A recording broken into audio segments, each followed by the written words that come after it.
Sesaat lagi Anda dengarkan sajian khusus secangkir teh. Selamat mengikuti.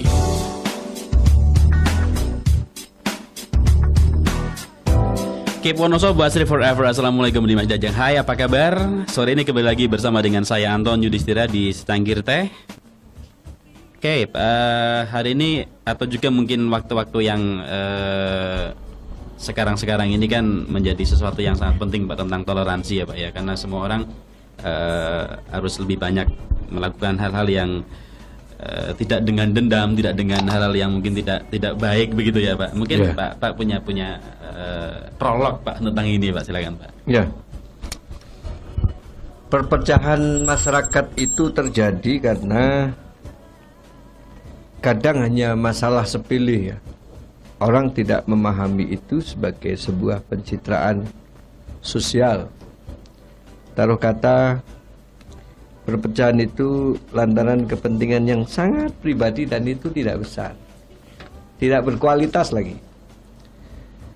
Ini harus kita lihat di dalam satu konteks yang lebih utuh, bahwa toleransi di dalam hidup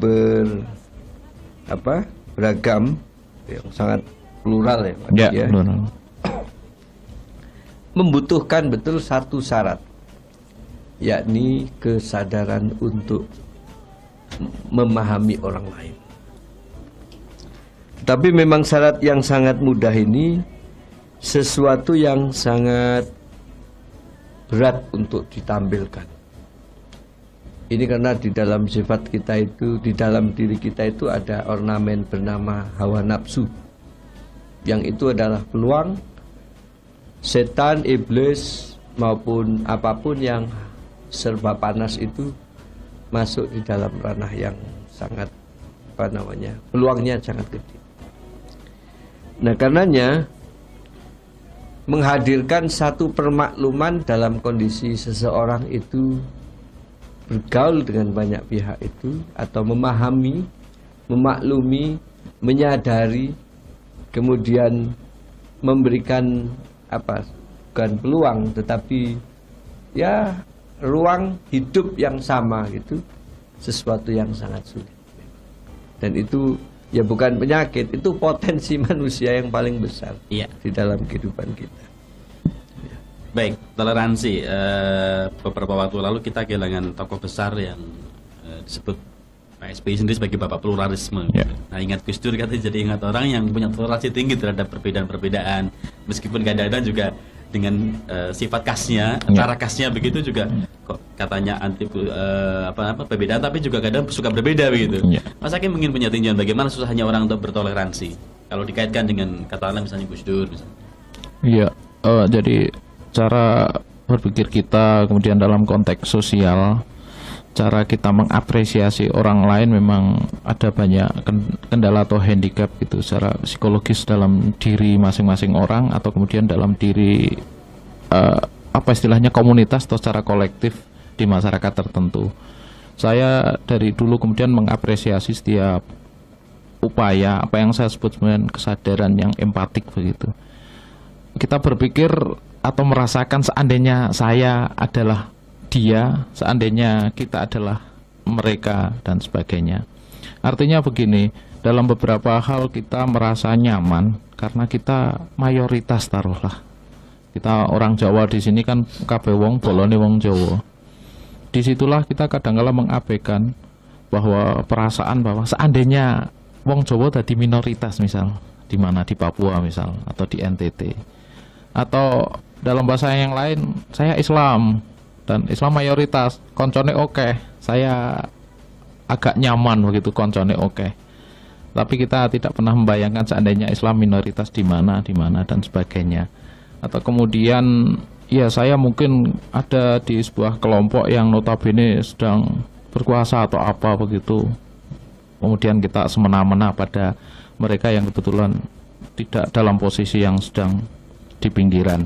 Nah, ketika kita cuma berpikir soal relasi-relasi bahwa mumpung nyong isik koncone oke, mumpung kita lagi berkuasa, mumpung saya lagi memegang semua akses ekonomi atau apa, maka saya berhak merebut, menguasai semua ini. Ya mohon maaf, saya kira itu sebuah cara bersikap yang harus digugat. Kita harus mulai belajar, seandainya saya jadi mereka, seandainya kami jadi minoritas. Dengan prinsip itu, dengan cara berpikir empatik seperti itu, saya kira kita bisa belajar.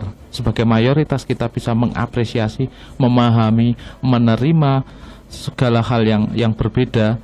Dan pada titik tertentu ketika kita sebagai minoritas, kita juga bersiap untuk juga tatak berani untuk bersikap.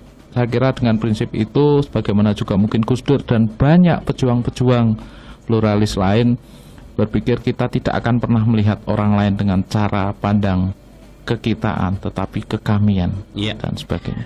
Baik, Pak Bupati juga Mas Aki, masih cukup waktu untuk kita bicara soal toleransi dan yang lainnya. Asik bagaimana dengan umat tadi ya Pak ya? Ya. Tapi kita akan ngeteh dulu Pak ini Pak. Ngeteh dulu ya. Ngeteh dulu Pak sebentar. Atau mungkin Pak Bupati sebelum ngeteh ada yang ingin disampaikan? Nggak, penting untuk saya lebih awal adalah paradigma aku dan kamu. Ya kan? Tadi kami dan kita ya Pak. Tadi sekarang aku dan kamu ya Pak. Tadi kita dan kami atau aku dan kamu. Itu sesungguhnya kan perbedaan yang kemudian diplesetkan menjadi pembedaan, gitu. Ya. Di dalam konsep aku itu kan semuanya serba apa yang ada di dalam kebesaran-kebesaran itu. Nah, kita sering berpijak pada paradigma aku dan kamu atau kita dan kalian, kami dan kalian. Nah, ini yang bahaya. Ya. Saya kira ini banyak contoh ya yang kita melihat seorang yang tenggelam di sebuah kolam renang. Kemudian apakah kita terlebih dahulu menanyakan alamatnya, agamanya, sukunya? Kan tidak kan. Nah, disitulah harus cepat ditolong biar ya Pak ya, nggak tenggelam. Ya, itu sesungguhnya kekuatan yang ada pada kita. Baik, Oke, kita beriklan dan ngeteh dulu. Betul Pak, kita akan ngeteh sebenarnya. Dan masih kesempatan masih banyak untuk yang bergabung 322525 atau silakan untuk mengirimkan GoS-nya di 0816 686 677. Di Secangkir Teh masih akan kembali setelah yang berikut ini. Secangkir Teh akan kembali setelah pesan-pesan berikut ini.